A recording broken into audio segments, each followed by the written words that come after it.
माननीय सभापति जी, पश्चिम एशिया में चल रहे युद्ध और उससे बनी परिस्थितियों से हम सभी परिचित हैं।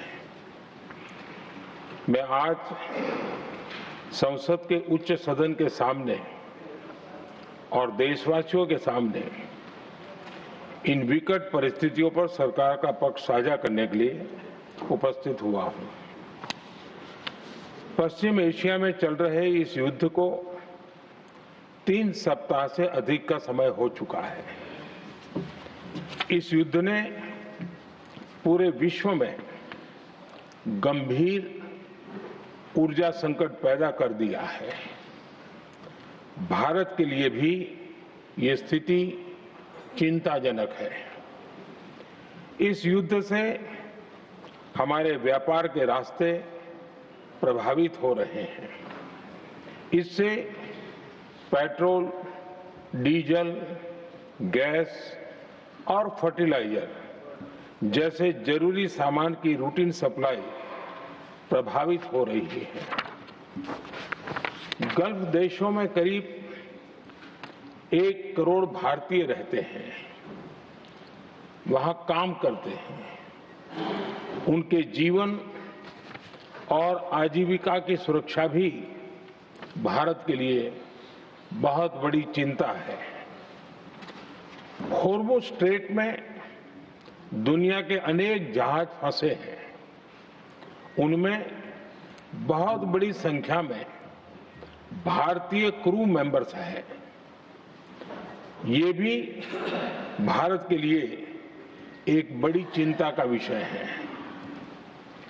ऐसी विकट परिस्थिति में आवश्यक है कि भारत की संसद के इस उच्च सदन से शांति और संवाद की एकजुट आवाज पूरे विश्व में जाए।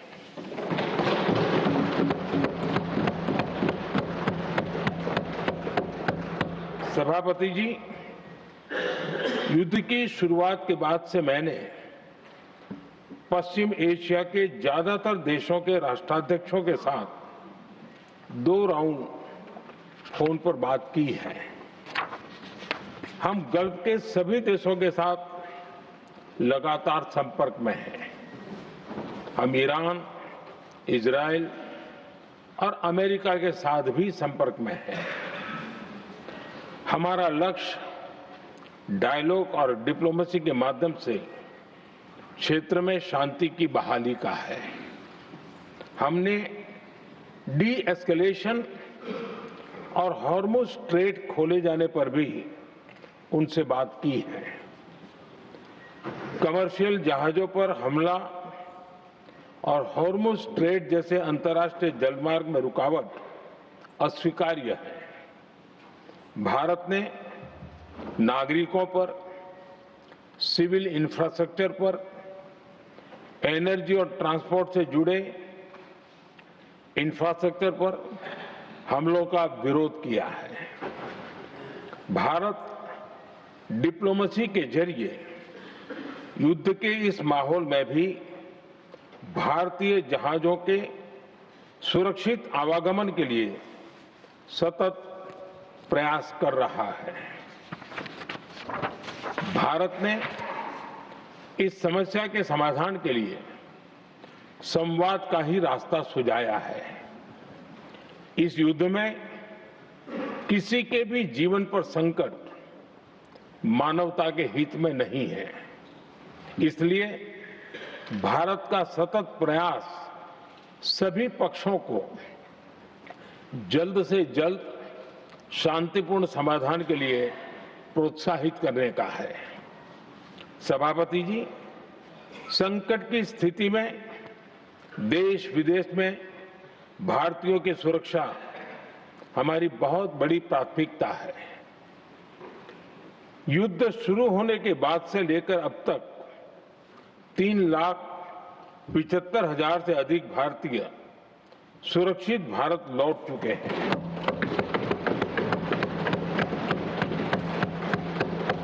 ईरान से ही अभी तक 1,000 से अधिक भारतीय सुरक्षित वापस लौटे हैं।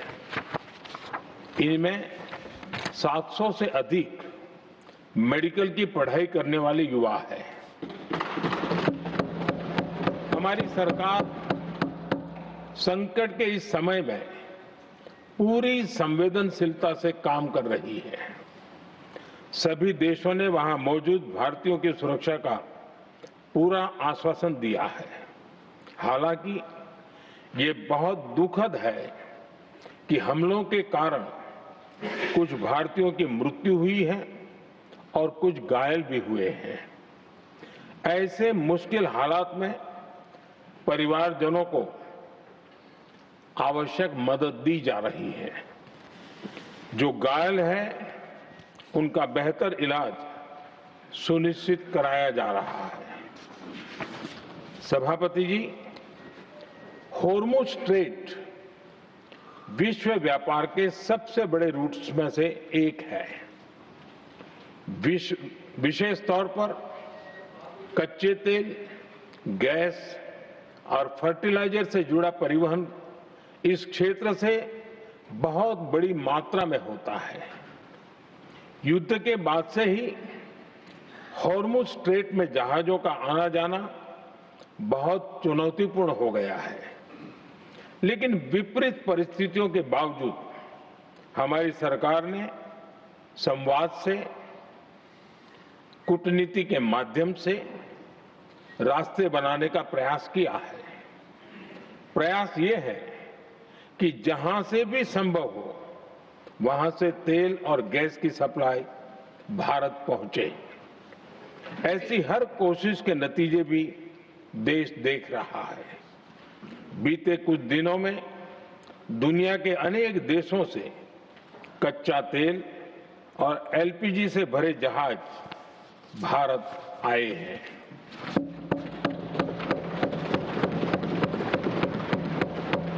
इस दिशा में हमारे प्रयास आने वाले दिनों में भी जारी रहेंगे। सभापति जी, भारत का प्रयास है कि तेल हो, गैस हो, फर्टिलाइजर हो, ऐसे हर जरूरी सामान से जुड़े जहाज भारत तक सुरक्षित पहुंचे। लेकिन इस युद्ध से बनी वैश्विक परिस्थितियां अगर लंबे समय तक बनी रहती है तो गंभीर दुष्परिणाम तय है। इसलिए भारत ने अपनी रेजिलियंस बढ़ाने के लिए जो भी प्रयास बीते वर्षों में किए हैं, उनको और गति दे रहा है।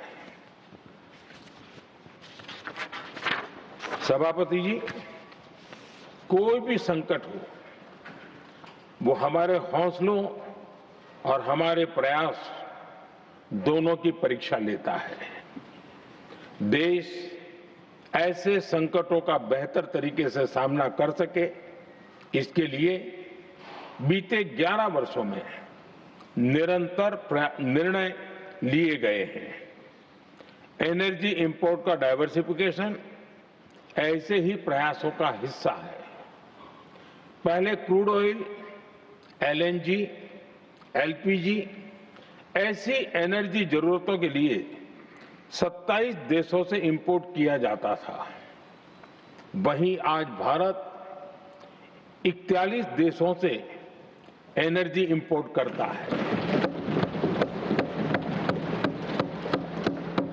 बीते दशक में भारत ने संकट के ऐसे ही समय के लिए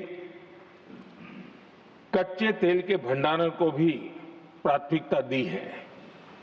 हमारी तेल कंपनियां संकट के समय के लिए काफी मात्रा में पेट्रोल और डीजल का भंडार रखती हैं। बीते 11 वर्षों में 53 लाख मीट्रिक टन से अधिक का स्ट्रेटेजिक पेट्रोलियम रिजर्व भी डेवलप किया गया है और 65 लाख मीट्रिक टन से अधिक के रिजर्व की व्यवस्था पर देश काम कर रहा है। साथ ही बीते दशक में भारत की रिफाइनिंग कैपेसिटी भी अच्छी खासी बढ़ाई गई है। मैं आपके माध्यम से सदन को और देश को ये आश्वासन देना चाहता हूं कि भारत के पास क्रूड ऑयल के पर्याप्त स्टोरेज के और निरंतर सप्लाई की व्यवस्थाएं हैं। सभापति जी, हमारी सरकार की कोशिश है कि ईंधन के किसी एक ही स्रोत पर ज्यादा निर्भरता न रहे। सरकार घरेलू गैस सप्लाई में एलपीजी के अलावा पीएनजी पर भी बल दे रही है। बीते दशक में देश में पीएनजी कनेक्शन पर अभूतपूर्व काम हुआ है। बीते दिनों में इस काम को और तेज किया गया है। साथ ही एलपीजी के घरेलू उत्पादन को भी बड़े पैमाने पर बढ़ाने का प्रयास किया जा रहा है। सभापति जी, बीते वर्षों में सरकार का निरंतर प्रयास रहा है कि हर सेक्टर में दूसरे देशों पर निर्भरता कम से कम हो। हम ज्यादा से ज्यादा आत्मनिर्भर हो, यही एकमात्र विकल्प है। जैसे भारत का 90% से अधिक ट्रेड विदेशी जहाजों पर होता है। ये स्थिति किसी भी वैश्विक संकट में भारत की स्थिति को और भी गंभीर बना देती है। इसलिए सरकार ने मेड इन इंडिया जहाज बनाने के लिए करीब 70,000 करोड़ रुपए का अभियान शुरू किया। भारत आज ship building, ship breaking, maintenance and overhauling ऐसी हर सुविधा के निर्माण पर तेज गति से काम कर रहा है। भारत अपने डिफेंस सेक्टर को भी अधिक रेजिलिएंट बना रहा है।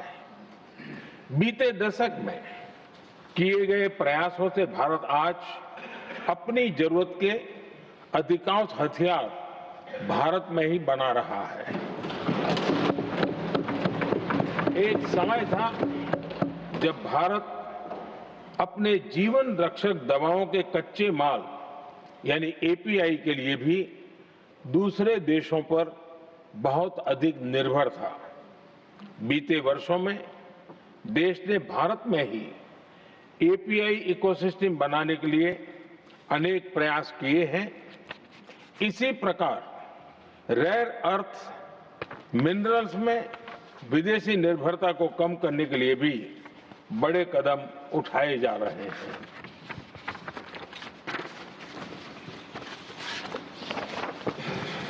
आदरणीय सभापति जी, वर्तमान संकट ने पूरी दुनिया की इकोनॉमी को हिला दिया है।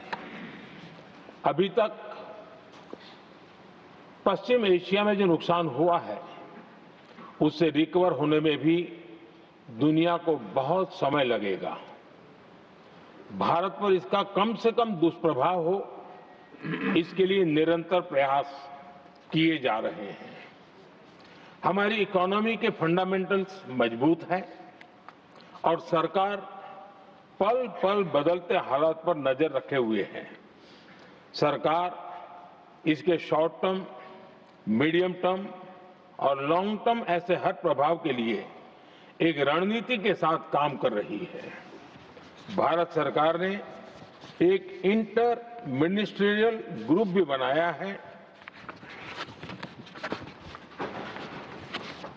ये ग्रुप नियमित मिलता है और हमारे इंपोर्ट एक्सपोर्ट में आने वाली हर दिक्कत का आकलन करता है और ये ग्रुप आवश्यक समाधान पर भी निरंतर काम करता रहा है। जैसे कोरोना के समय में अलग अलग सेक्टर्स की चुनौतियों से निपटने के लिए एक्सपर्ट्स और ऑफिसर्स के एम्पावर्ड ग्रुप्स बने थे, वैसे ही कल ही ऐसे 7 नए एम्पावर्ड ग्रुप्स का भी गठन किया गया है। ये group supply chain, petrol diesel, fertiliser, gas, महंगाई ऐसे विषयों पर त्वरित और दूरगामी रणनीति के तहत कार्रवाई करने का काम करेंगे। मुझे पूरा भरोसा है कि साझा प्रयासों से हम परिस्थितियों का बेहतर सामना कर पाएंगे। आदरणीय सभापति जी, सरकार ये भी प्रयास कर रही है कि आने वाले बुआई के सीजन में किसानों को पर्याप्त खाद मिलती रहे। सरकार ने खाद की पर्याप्त सप्लाई के लिए आवश्यक तैयारियां की हैं। सरकार का निरंतर प्रयास है कि किसानों पर किसी भी संकट का बोझ न पड़े। मैं देश के किसानों को फिर आश्वस्त करूंगा कि सरकार हर चुनौती के समाधान के लिए उनके साथ खड़ी है।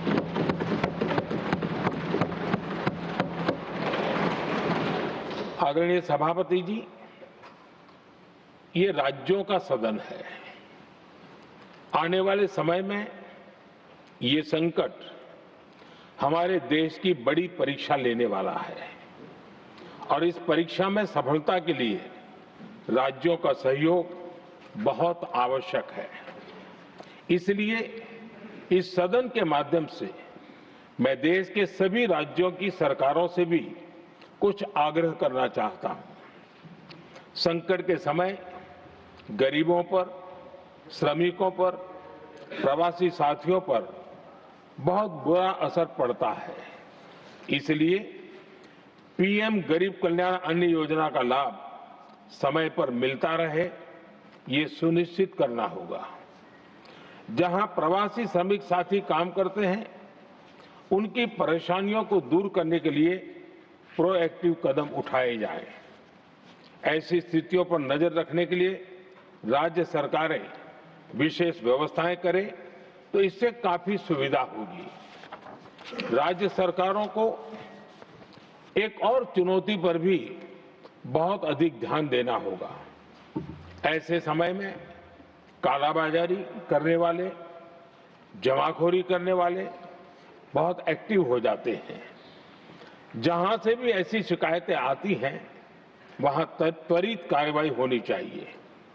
जरूरी चीजों की सप्लाई निर्बाध चलती रहे, ये सुनिश्चित करना हर राज्य की प्राथमिकता होनी चाहिए। आदरणीय सभापति जी, मैं सभी राज्य सरकारों से एक अनुरोध और करना चाहता हूं। संकट चाहे कितना भी बड़ा हो, भारत की तेज ग्रोथ बनाए रखना हम सभी का दायित्व है।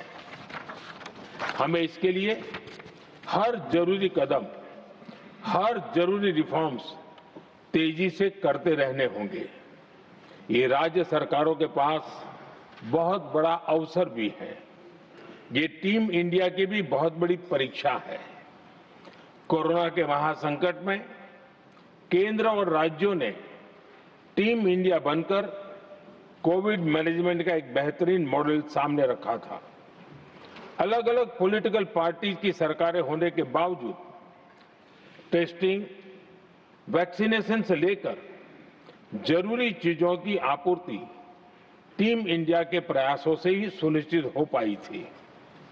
हमें उसी भावना के साथ आगे भी काम करना है। सभी राज्य सरकारों और केंद्र सरकार के प्रयासों से देश इस गंभीर वैश्विक संकट का प्रभावी रूप से सामना कर पाएगा। आदरणीय सभापति जी, ये संकट अलग प्रकार का है और इसके समाधान भी अलग प्रकार से ही तय किए जा रहे हैं। हमें धीरज के साथ, संयम के साथ, शांत मन से हर चुनौती का मुकाबला करना है। आदरणीय सभापति जी, जैसा कि हम देख रहे हैं कि इस युद्ध को लेकर पल पल में हालात बदल रहे हैं, इसलिए मैं देशवासियों से भी कहूंगा कि हमें हर चुनौती के लिए तैयार रहना ही होगा। इस युद्ध के दुष्प्रभाव लंबे समय तक रहने की प्रबल आशंका है, लेकिन मैं देशवासियों को भरोसा देता हूं, सरकार सतर्क है, तत्पर है और पूरी गंभीरता से रणनीति बना रही है, हर निर्णय ले रही है। देश की जनता का हित हमारे लिए सर्वोपरि है। यही हमारी पहचान है, यही हमारी ताकत है। इसी भावना के साथ मैं अपना वक्तव्य समाप्त करता हूं।